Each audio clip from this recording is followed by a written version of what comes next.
Hello and welcome to this episode of 20 Minute Tims. This is another feature podcast in our Project Rebuild series, and on this episode I am joined by Dan Parnell. He is a senior lecturer in sport and business. He is the CEO of the Association of Sporting Directors. He's also the head of football research at Dundee United. Dan is one of the foremost authorities on sporting directorship within the UK.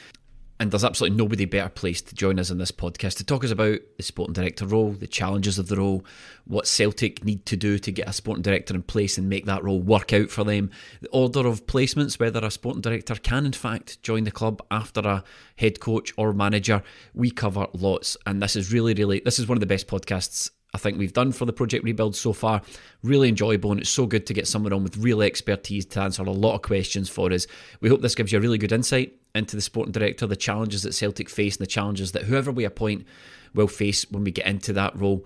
This was a really good chat, really wide-ranging chat with Dan, and I hope you enjoy it. Before we begin though, just talking off mic, or off air rather, with Dan, whilst we were recording though, he was talking about the things he loved and so much he loved about Scottish football, and I decided to keep that in. So what you're going to hear is Dan just talking off the cuff about what he really enjoys about working with Dundee United and how he enjoys Scottish football, and then we'll have a short introduction and we'll get into the actual podcast. But I thought that was just so good that we had to keep it in, and Dan agreed. So here we are.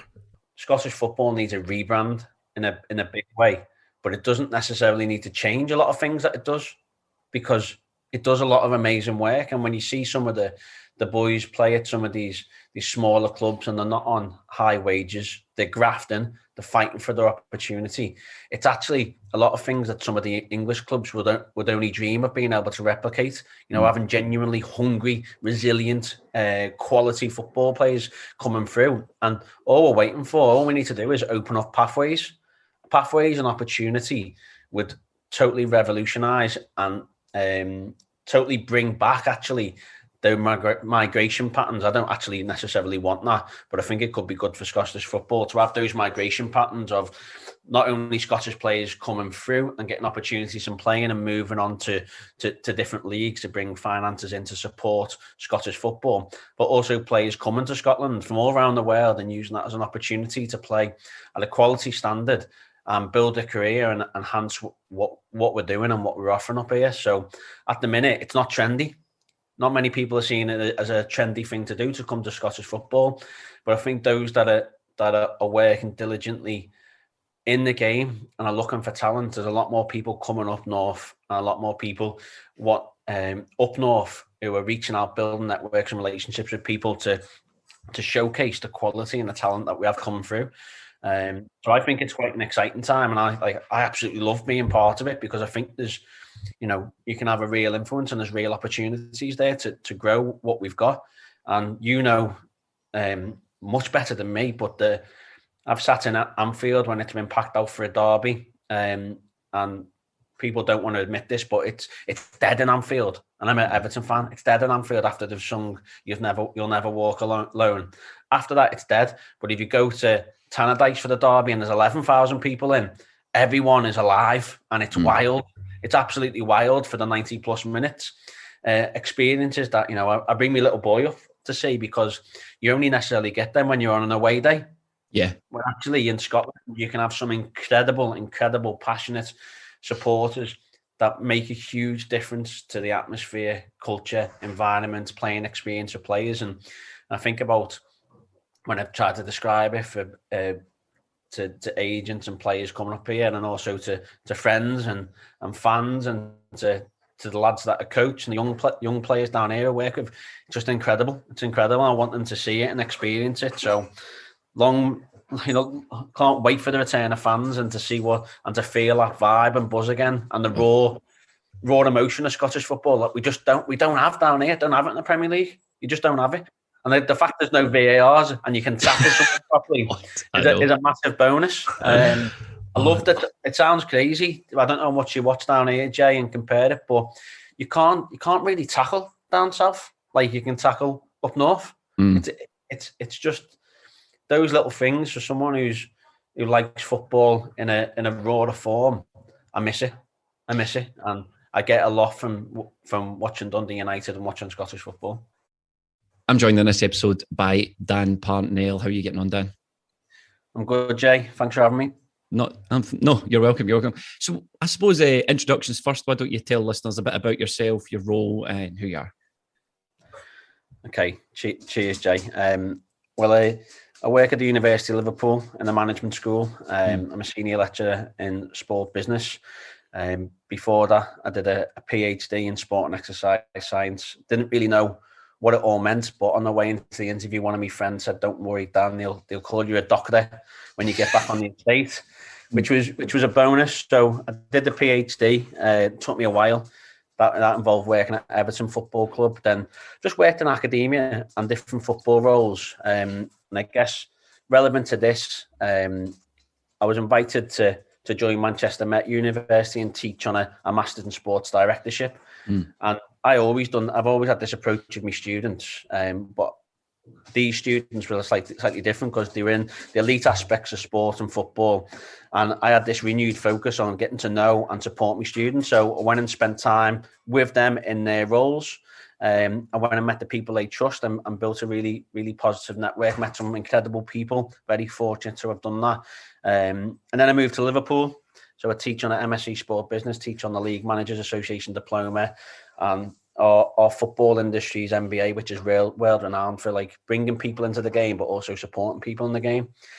Outside of that, and linked to today, I've been involved in, I'm lucky to be involved in lots of exciting work from manager recruitment, head coach recruitment, sporting director recruitment in England and Scotland. I've got a role as head of football research at Dundee United FC, and I'm chief exec of the Association of Sporting Directors. So I've got quite a mixed digest of things that I do and things I'm involved with, but ultimately I teach, I work with students, and at the same time I make sure that I'm not teaching or talking about other people's research all the time. I make sure that I keep my hand in, I do good research and make sure that I know what's going on in the industry. So when I speak to my students, they're fully equipped to make sure that they're prepared for the industry and what's ahead of them. I suppose, is this a new thing, the sort of mix of academia and sport? Because I went to university maybe 8 years ago now, and it seems like, from my perception of football, someone that's not involved in the game at all, people sort of found themselves in roles in football coming through business or adjacent to football, but no one I know has ever, or I wasn't aware until very recently of the courses that you taught at university. When did that sort of come to fruition? How did it come to fruition, the sort of at sporting director in academia and universities? How did that come about?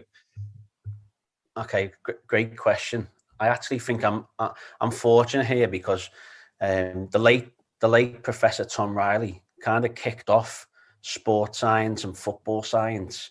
I believe it was in maybe the late 70s, early 80s at Liverpool John Moores University. I was lucky to have met with Tom and have him part of, an advisor for my PhD before he passed away. He was like the godfather of football science and started this work with Everton, Liverpool football clubs, some fantastic old school black and white pictures of some of the work. So it must have been the 70s maybe, of some of the work they were doing. So trying to take sport science and put it out in the field, in the environment. And I came through that process in 2001, 2003 undergraduate degree. But before that and around the same time, so like 22 years ago, Liverpool University, just up the road from us where I am now, they set up this football industry's MBA, and it was about working with the industry and equipping people to look after the business side of the game.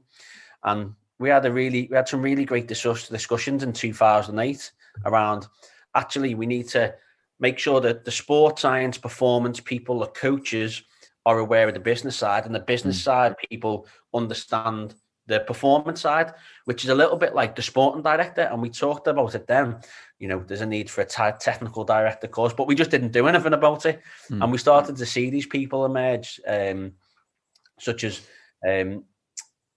Mike Ford, who was at Chelsea, such as now John Murtagh, who's now moved over and is at Manchester United as technical director. We started to see these people that had a performance sports science background, but move into performance management, technical director type roles.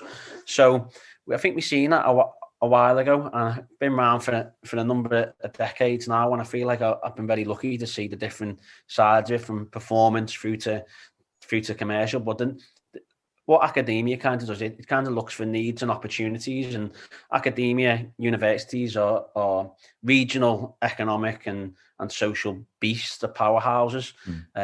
So they also need to generate income, rightly or wrongly.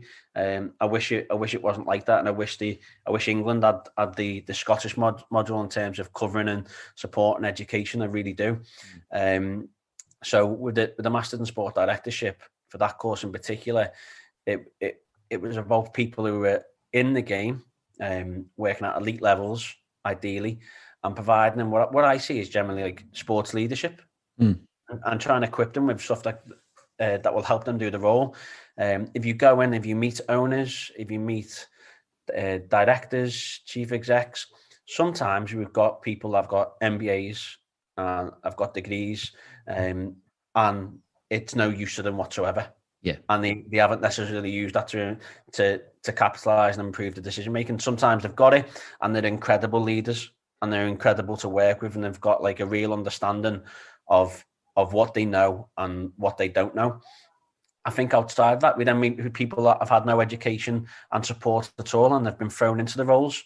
And these people are really good, well-intended people, and they genuinely need help and support. So I think we've started to see, as the links become closer, is that academics that are working and are highly applied are trying to look for opportunities to support individuals and build like almost coalitions of goodwill, little small collective, little groups, communities of practice where we can start to influence and help people become better. And ultimately, and what I'm really interested in, how do we help people make better decisions? And I think that kind of surrounds a lot of the work that I do, is just helping people make better decisions.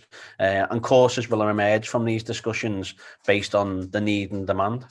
It's funny you talk about the decision making, because that's something that's been principally flawed at Celtic from an external point of view, but more widely in Scotland, when we look at the sports commentary, the sports media, the way people view the game, it still seems to me as a football fan, it seems very rooted in the past, and it seems that people coming out of what you would call academia are coming out with university degrees or MBAs, master's degrees in sports directorship, would be viewed with somewhat like some suspicion in the game. What do you know? Because you've not been a player, you've not been on the training ground, you've not been within a club, you've come straight out of university. And obviously, the same as any role, on-the-job experience is invaluable. You need to get that. But have you found much resistance to the sort of academia and football thing down south compared to up in Scotland, or just generally speaking, have you found any resistance to that sort of thing? Or are clubs who are always in the pursuit of marginal gains, as they call it now, have they always been quite open to these sorts of things? Again, Jay, that's a really good question, because I think what you might be talking about is a little bit of like anti-intellectualism. And yeah, totally. I think we've had, excuse me, we've had a lot of that over maybe the past 20, 30 years. And I think a lot of it still exists now. I think it depends, though, I actually think it depends on the context, and I think it depends on the researcher, and it depends on the relationship. So often in football, we work on people that we know, and we work on our relationships, and it's all about, do we know someone and do we trust them? And that is often half the battle. So a lot of the connections that I have and the relationships that I have either been people who've introduced me, who I've got a relationship with, which we've worked together, or I've taught them.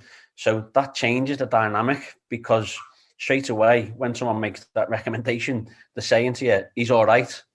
He's not going to be a terrorist. He's going to be able to hold his water, and he's going to be useful. And those things break down this anti-intellectualism completely.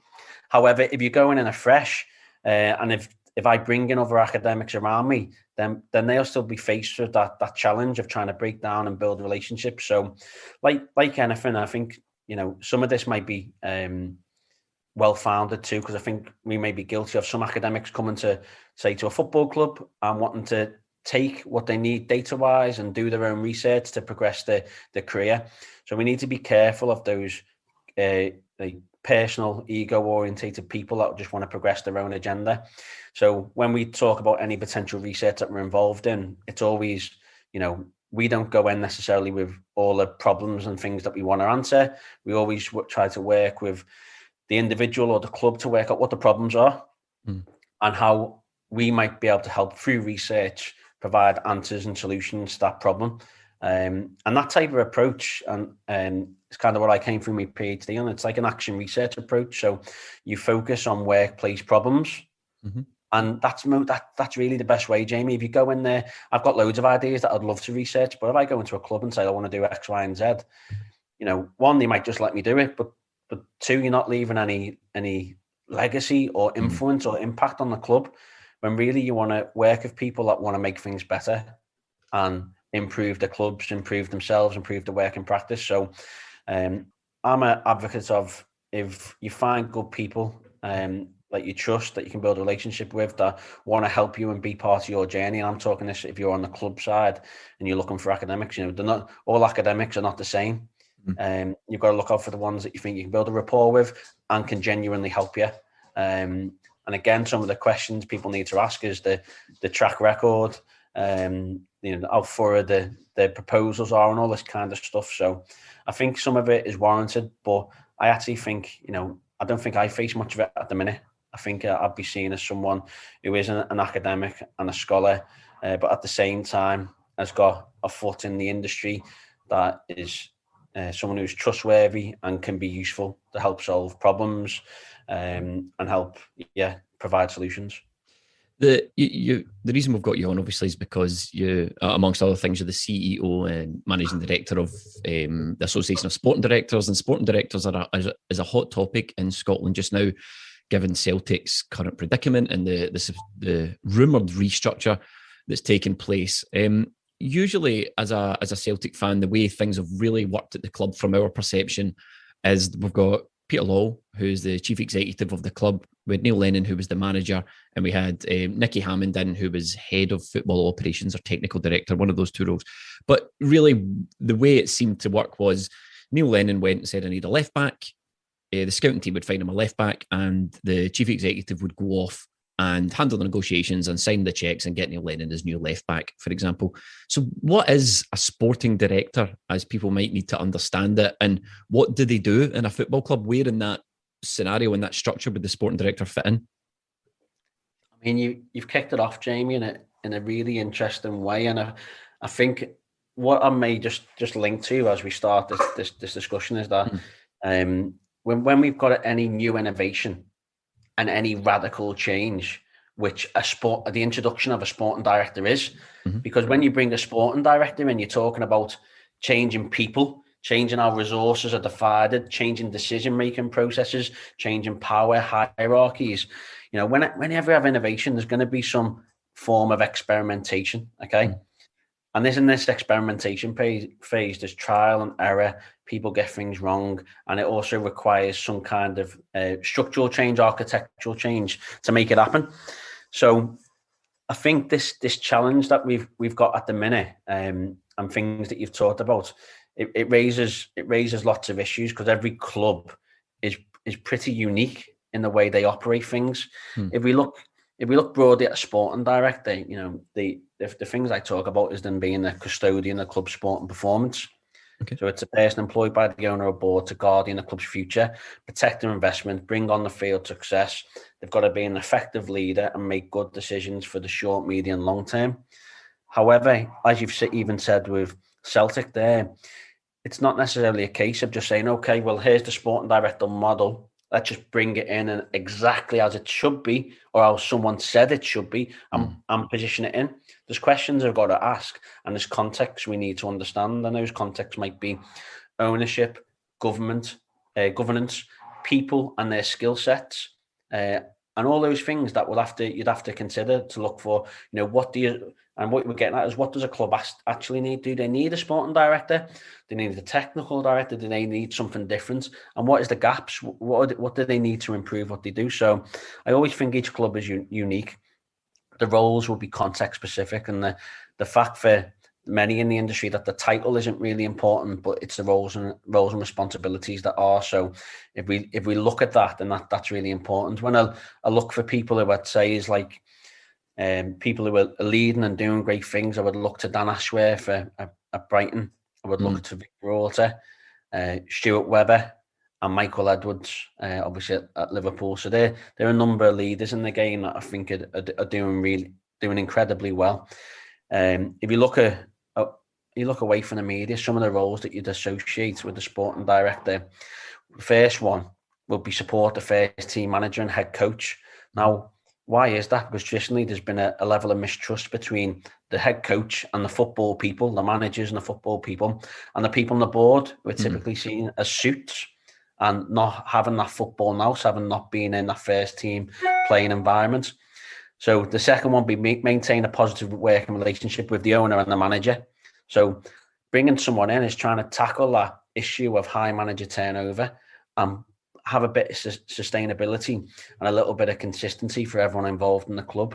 They've got to buy the best people to look after individual departments. They will sometimes look at a playing philosophy that might stretch between the first team through to the academy. They'll look after a scouting network. They'll bring players in and, importantly, bring players out. So we often talk about recruitment as if that's just one way, but actually one of the sporting director's biggest strengths to any owner, chairman, board is also trying to get players out and move them on, and either do that managing the risk and hopefully trying to make financial gains during that period. They will oversee the academy and development teams, sometimes linked with the community foundations for talent ID, look after the performance departments, and then look after the general environment. But like I said, Jamie, each club is very unique. Sometimes you'll have an owner that wants to be involved in decision making, and we could argue, say, well, he shouldn't be doing that. We should leave it to the sporting director. But there's someone that owns a club, and ultimately they can make the final decisions. It will come down to who owns it and how it's governed. Some will want a sporting director that acts in isolation and helps make those decisions, and sometimes they'll bounce ideas and decisions off the owner, sometimes they'll bounce them off the first team manager, and sometimes a sporting director might be used to find solutions and answers that the manager and chairman ask them of, and then they'll provide potential opportunity to them. A manager and chairman just might say, right, we've got X amount and we want to find this player, and a sporting director will work with their team to find a number of possible opportunities and present them to them. I think often, though, we'll talk about some of the big high profile stuff that needs to be done right, which is recruitment of the manager and recruitment of players. I mean, you can't get that wrong, or you won't be enrolled to do anything else. But there's a lot of work that goes on behind the scenes in terms of developing the academy environment, developing the philosophy to make sure the club, it fits with a club strategy, which often the sporting director will be responsible for contributing or leading to. So it's complex and messy. But if we draw back to me earlier pointed, we're also experimenting, Jamie, with how this could work and what would work best for a club at any particular point. One of the things you've said there, the sporting director role obviously comes with a lot of responsibility, and they need to be in a position to affect change and affect power. And that's another thing that's sort of been the issue as people have perceived it at Celtic. Obviously, I don't know how the internals of Celtic have run. Celtic play their cards very close to their chest, but the way we've sort of fans perceived it is that we have the chief executive, Peter Law, and he's pretty much oversees everything that goes on at Celtic. Celtic Football Club is his fiefdom. He's involved in player recruitment, involved in managerial recruitment. Last 2 years ago, when we appointed Neil Lennon, for example, he made a pronouncement in the press that Neil Lennon was given the job on a temporary basis. He was then given the job on a full-time basis, and someone asked the question, what was the recruitment process? And he more or less dismissed it out of hand. He said, look, we got CVs in for the job. I didn't even bother looking at them. And people were kind of worried at this because it seemed to be upending the norms of managerial recruitment, and that's something we'll touch on. But it seems to me if a sporting director's coming in, they need a bit of power. Is this someone that needs to sit at board level? It's not just another training ground appointment. He doesn't just work in an office beside the manager. He needs to sit on the board. He needs to affect meaningful change within the club. Yeah, so, I mean, you make some really interesting points there, Jamie. I think, my observations of Peter and Celtic is that the club has been incredibly successful.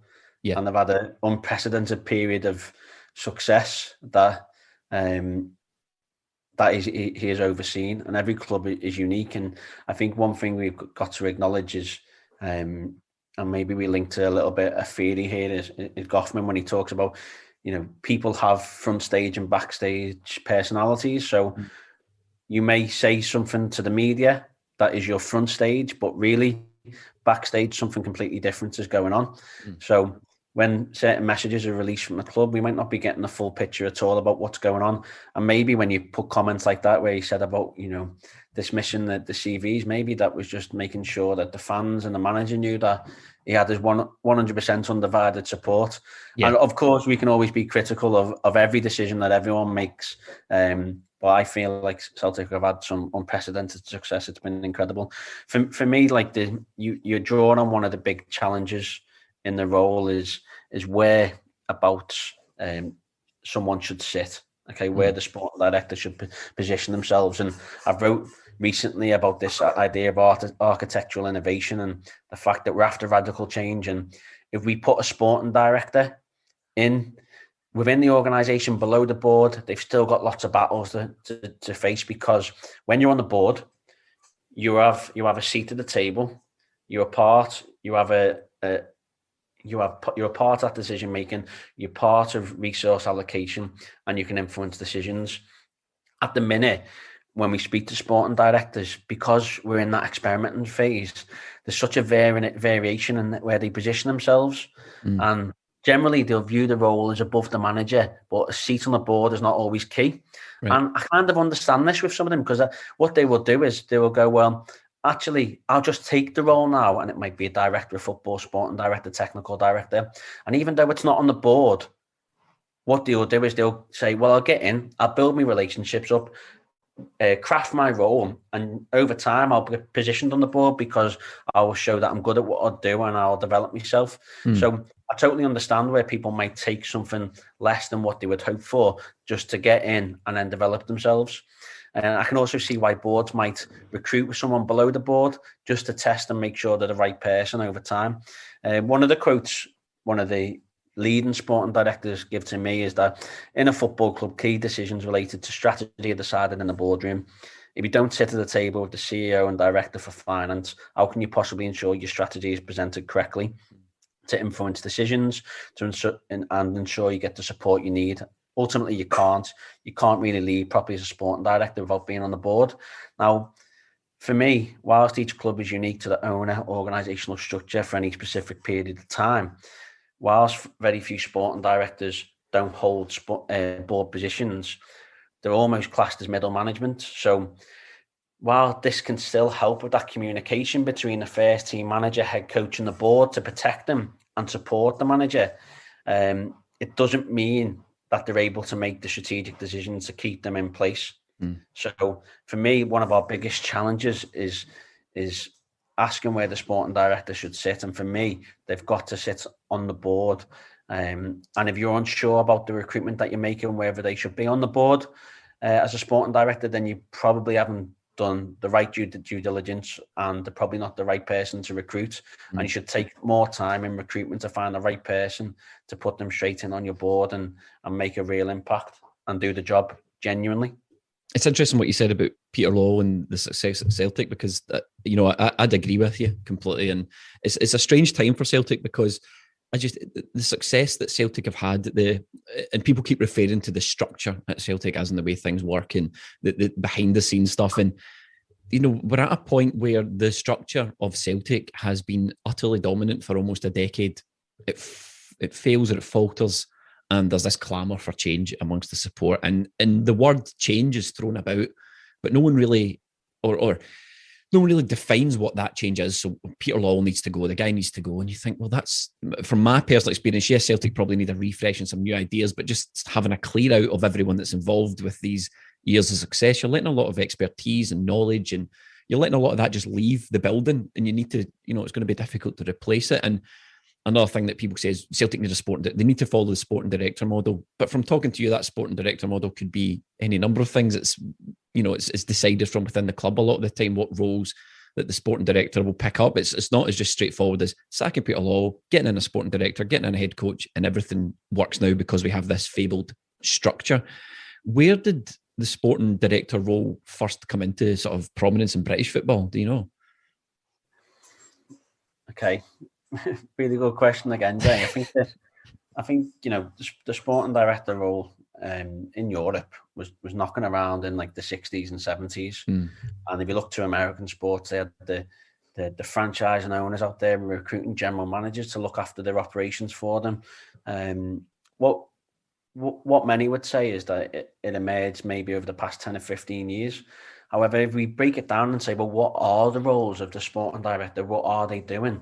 If we look back, there's been certainly occasions from the 60s and 70s where different managers have actually passed on some of their responsibilities, such as contracts, such as negotiations, to other people in the club who've been better at doing that. So a manager in the past may have done the recruitment side of convincing a player, but then a secretary or chief exec or owner may have done the final negotiations. So I don't think it's absolutely incredibly novel.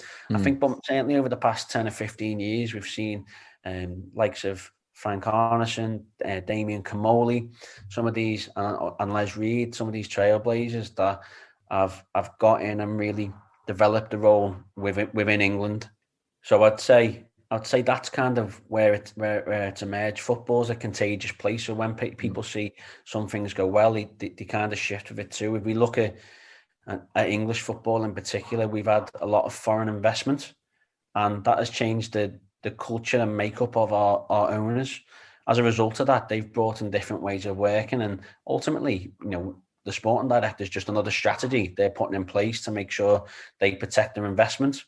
And because these guys are networked and connected to different businesses, different sports, all around Europe, all around the world, they when they like things and they see things that are successful, they want to introduce them and bring them over. Like anything though, just bringing in a sporting director or even putting someone in place, it's fraught with difficulty because you've got to ask your questions. Well, who are the best sporting directors? Where should we find them? What types of capability should they have? What should they do? We're only talking about what they do, but not where they're from, what they should have. How do we recruit them? And what will the media, what will the fans think of this recruitment? And how will that influence our decision? All in the more subtle things that goes into that recruitment process. So I think we've got some niche clubs that have had success. And I think we've got a lot of clubs that have got the role that the jury's still out. One thing I worry about is that we sometimes may have poor recruitment practices for sporting directors. And as a result of that, we might be recruiting the wrong people into the wrong roles. And as an outsider, as a fan, we will never know what necessarily is really going on. And as a result of that, it may be easy for someone to say, well, we've tried the sporting director role and it hasn't worked at our club. And really, we'll never know whether it's a true sporting director, whether it's the right sporting director, whether it's the right organisational structure, role, what the power dynamics were, who was making the decisions. And a club might ditch it. And it might be an owner's strategy for surviving another 3 or 4 years without lots of flack by using the sporting director model and role as someone to protect them. At the same extent, I've seen a couple of roles, maybe over the past 12 months, where I think people have recruited a sporting director to make themselves look more favourable to a potential investor. So they're almost doing and saying the right things without necessarily having the substance to see through on the full project and idea to make themselves look more favourable for investment. And obviously, with any industry, there's going to be challenges. Football is unique because it's our passion, our history, our culture, place, geography, all the rest of it. It's massive to our families and communities.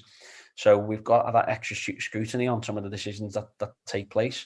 But yeah, I think that's where we are. I think that might be a fair reflection. Don't know what that makes you feel there, Jamie. No, it does. It's interesting that you touched on a couple of things that I wanted to bring up anyway. You talked about, it's funny that when asked, the emergence of sporting director and the importance of it, we had Celtic way back in 1997 had a general manager. That was the guy's role. His name was Jock Brown. He was a qualified lawyer turned football pundit and commentator and columnist.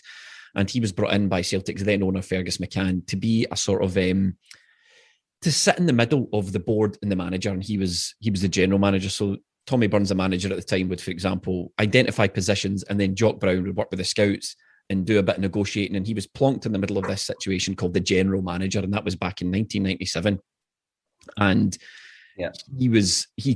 I'm not sure, I might be telling you something you already know, but at the time he copped a lot of flack and he was seen as a sort of bad guy. In fact, he only lasted a year in the role because the team failed, and everyone sort of looked at it and went, okay, whatever this newfangled general manager role is, it just doesn't work. We need to get rid of it. So that sort of coloured a lot of people's perceptions in the game of what putting someone in between the manager and the board, especially in Scotland. It's caused a lot of scepticism, I feel. Secondly, when you mentioned that football's contagious, I mean, we just have to look across the city at Rangers. A lot of Celtic fans who, it's almost unthinkable that when you look at it this way, but Celtic have had the successful structure, the successful model for nearly a decade. Rangers win the league once in 10 years. We are now immediately looking at Rangers and going, oh God, they've got Ross Wilson. And Ross Wilson came for Southampton and he's been in the game since he was like 21 or 18 or something. He's a really top level operator. We need a sporting director because Rangers have got a sporting director. And that's the way sort of a lot of Celtic fans have been looking at it recently.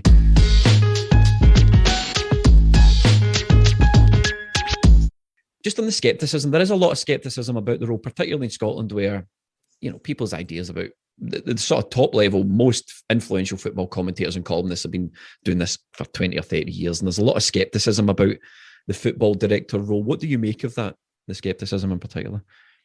Yeah, I think the three things you talked about there, Jamie, I think your example is brilliant and a perfect example of Celtic trying something and someone taking a flak for it. That's why some sporting directors they probably either one, go fully transparent and have a strong communication with the media and make sure it's quite clear on the role, and while others are happy just to stay behind the scenes and not talk too much around what's going on, because it's a real gamble and it depends on their character and personality, on their approach.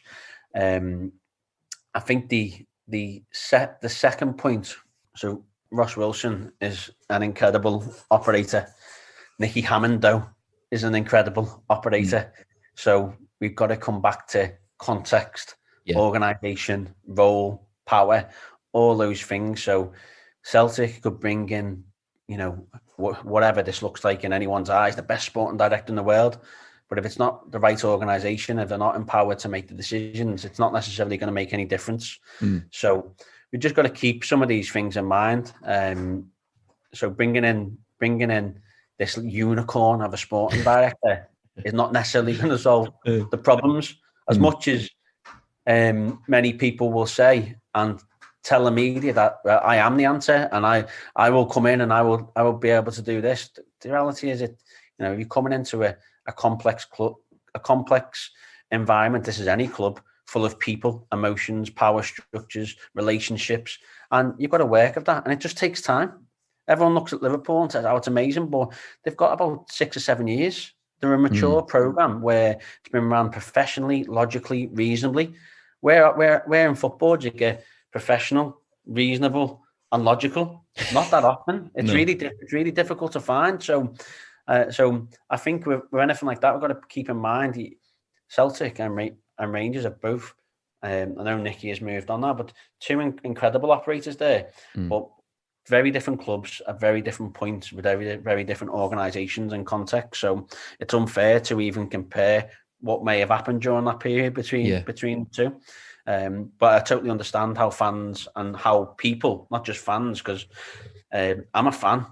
Peter will be a fan. You're a fan, but we all have our own experience and expertise. So I would class that, all directors are probably fans too. And all fans have probably got different experiences they could bring to football clubs. I think the other point you made about skepticism and how that exists in football punditry, and also, in terms of its skepticism towards a role, it's fascinating because I think skepticism, something that I'm involved in teaching in football, but also in academia. And it's a really important thing. It's something we're lacking in society. And I mean, you can use a quote from Carl Sagan, who was an American astronomer and science communicator. And he would often talk about how valuable certain science communications was. And he said, it pays to keep an open mind, but not so much that your brain falls out. So why is it important is that we need to be skeptical, but we need to be skeptical with some clarity. So I get sent lots of opinions. Oh, so and so, this journalist has said this, or this sporting director said that, this owner manager said so. And I always try and put some of these questions to it. And we should put these questions to anyone who has a belief. So what is the evidence associated with that belief? So where is that evidence? What have they got? Then the second question is, how credible is that evidence they're basing their decision on? Third question is, have all the points of view been considered before they've made a judgment?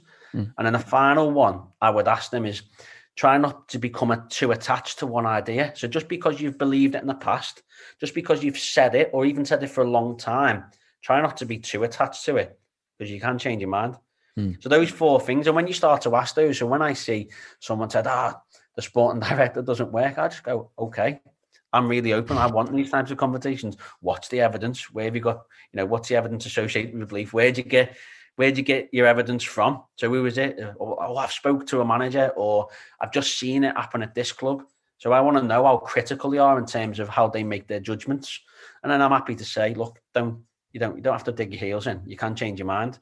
At the same time, they might be really valid critiques too, because it hasn't gone perfectly well.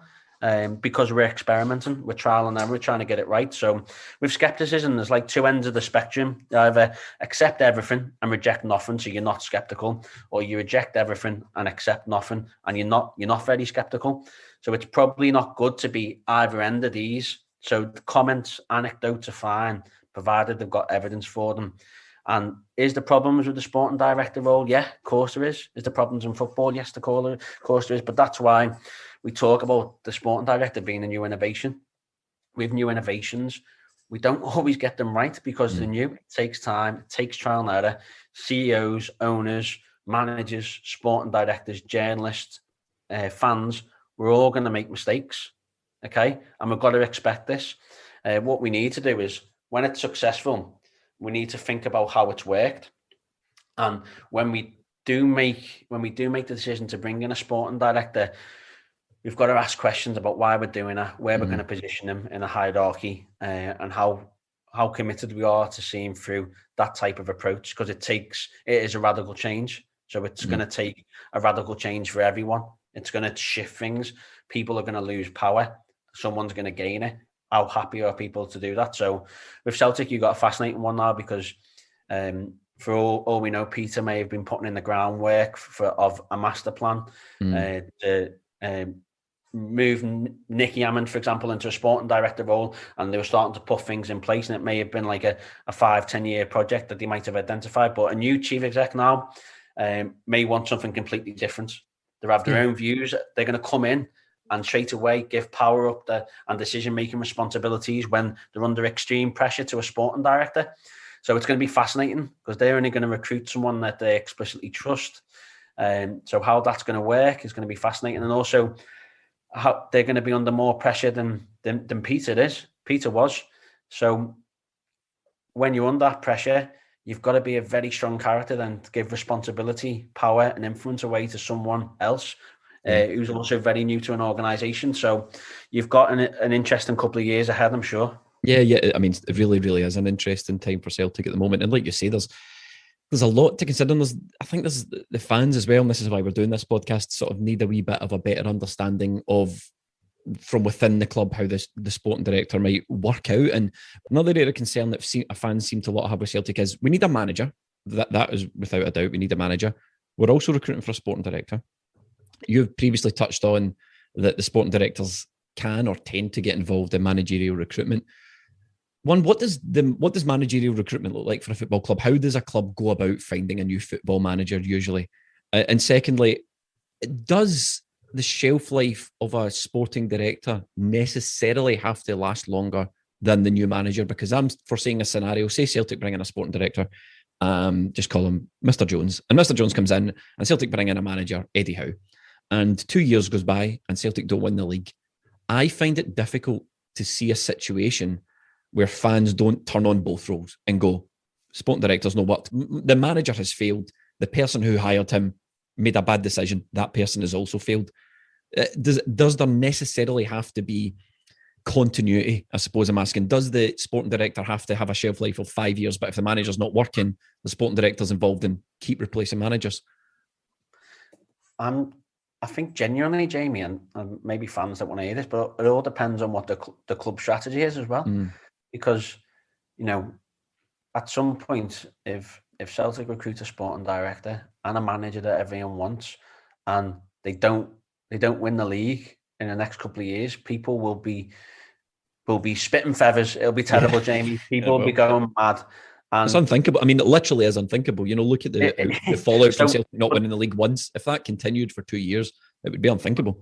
But at the same time, Rangers are going to be thinking exactly the same. Yeah. So will your success mean that they are not doing the right things and Stephen and Ross aren't getting things right? Or will your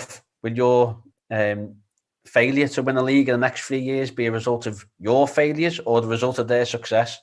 And I think what we need to do, and it's very difficult, I can say this more broadly in football, maybe not focused on Celtic, is what are you trying to achieve, and how, what are the time frames on that? So Celtic may have focused the past 10 years on winning titles and done incredibly well at it. Yeah, okay. Have they focused in other areas of the club that are important to long-term success? So I don't know anything here, but what the academy looking like? How good are the players in the academy? How good are the pathways? How good are the opportunities? Is that part of the strategy? Do they want to make income? Do they want to bring players through that are going to play for Scotland, that they're going to be able to sell to make profits off? Do they want players in that are going to come through the system and be people that are stalwart players for the club for the whole lives, and be the type of player that you all love, that is going to be a potential captain and fighting in the middle of the pitch? All these questions you've got to ask.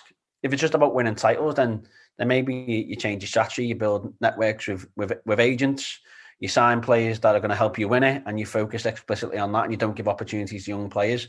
But there's a trade-off there.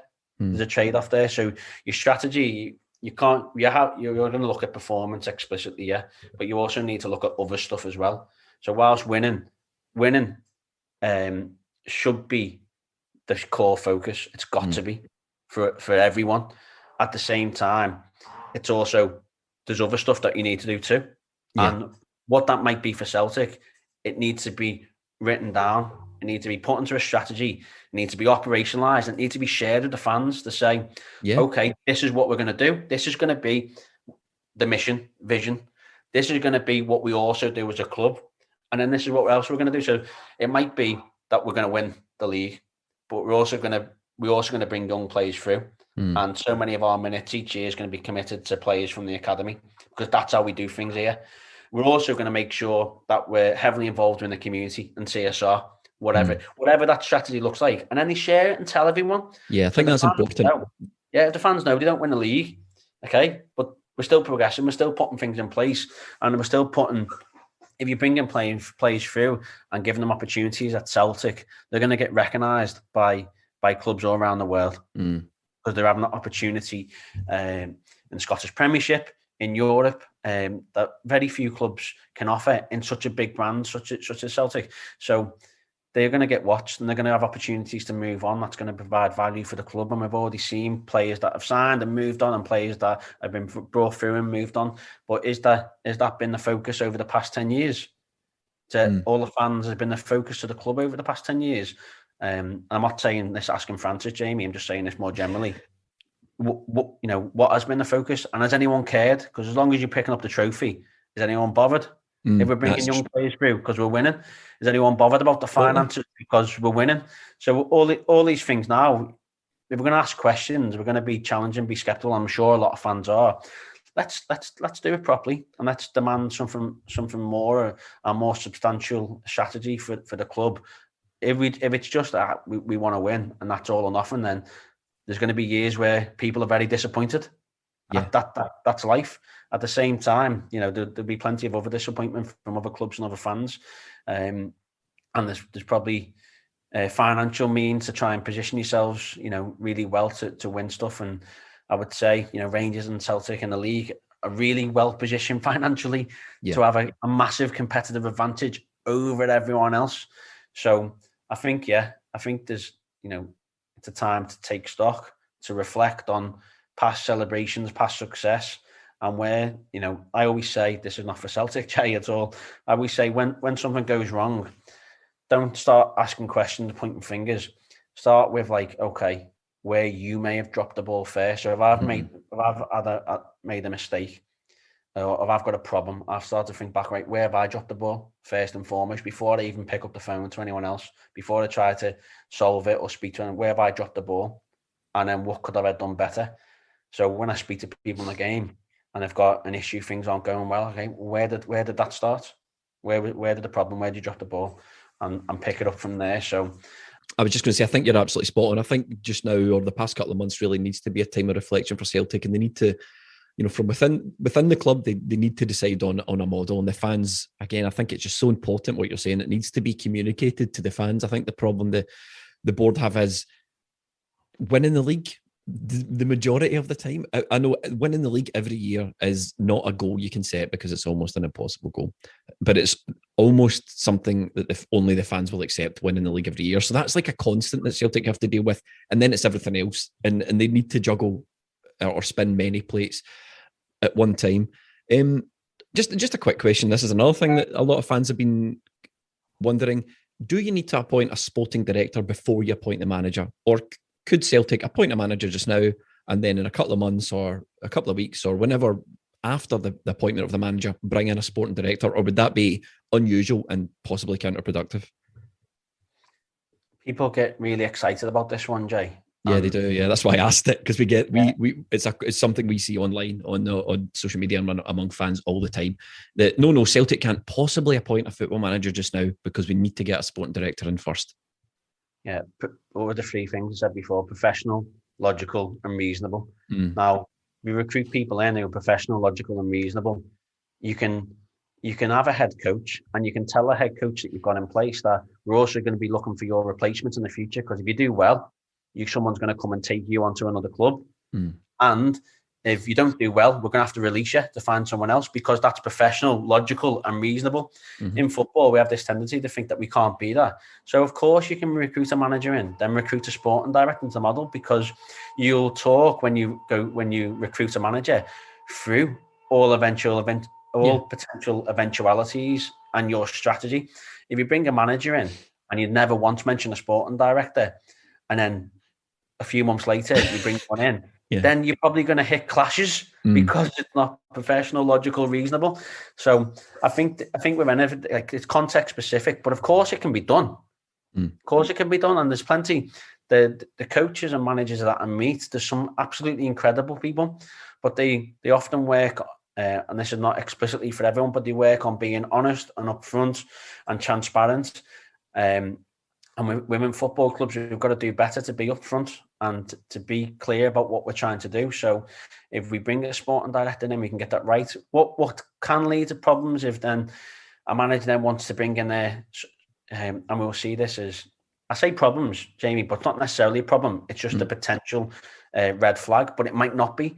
So if I was a manager, I might say, well, and Jay, you're the chief exec, and we're going to recruit a sporting director. I'll go, well, it's all right, Jay, if I sit on the panel, and because I know someone who's really good and I think he'd be great and I trust him, and you'll be like, then it'll be hard push because I'll be on the panel, because why wouldn't you let me on it? Yeah. Because I'm professional, logical, reasonable, and the rest of it. And then they get someone in. Now, they might get that person in and he or she is a brilliant sporting director, or they might get someone in and there's a conflict of interest.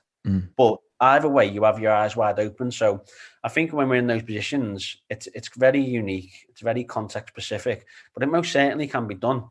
And I think you asked about manager recruitment. Managers, there's that many managers and head coaches about at the minute.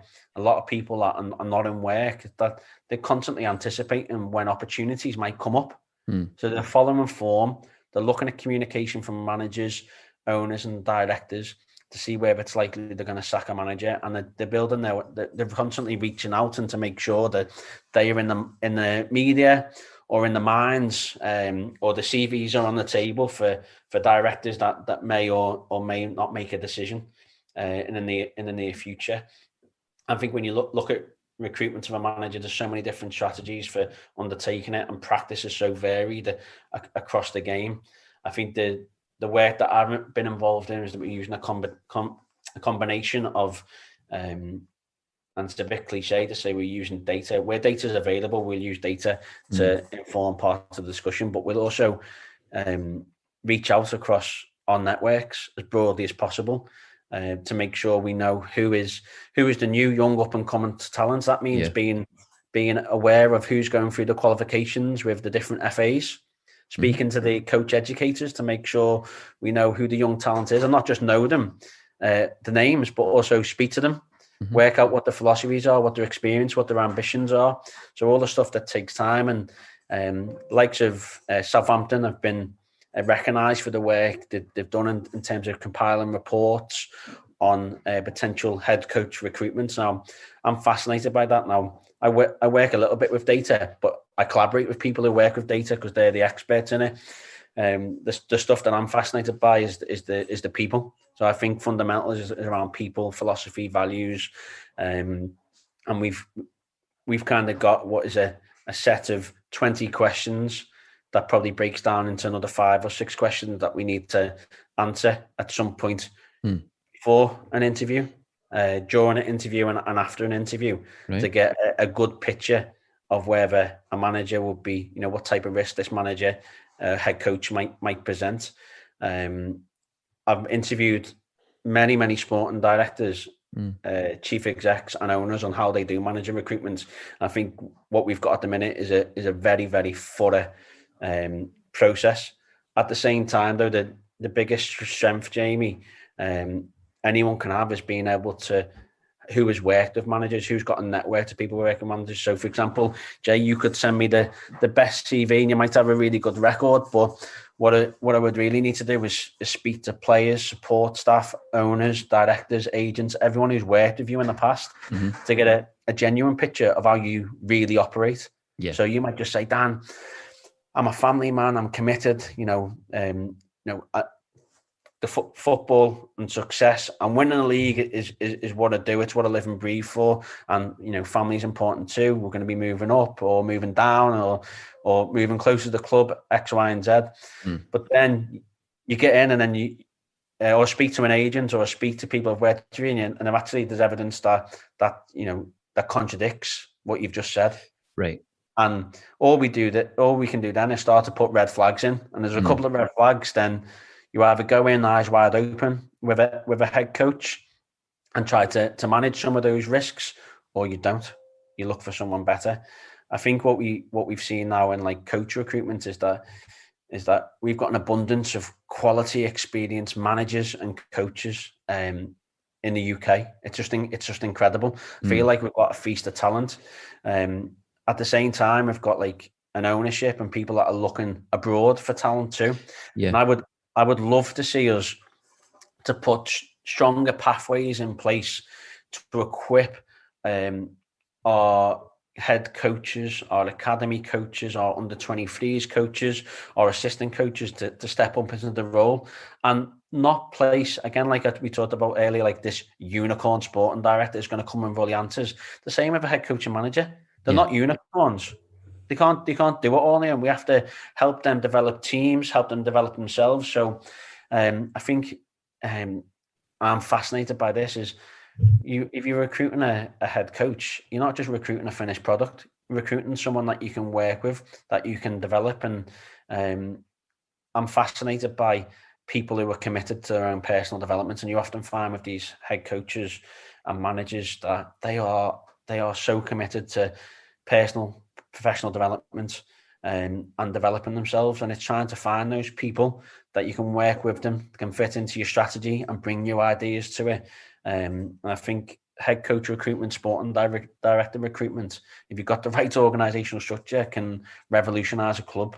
And I think that's quite exciting. Yeah, and I think that's a great place to wrap up. And just sort of thinking about one thing you said earlier on about the front-facing persona and the back-facing persona, I think that kind of typifies Celtic at the moment. There's a lot of talk of change, Celtic play their cards really close to their chest, which obviously they have to do. When, you know, they're not going to come out and before they've made any announcements or recruited any, they're not going to come out and tell the whole world exactly what they're trying to do.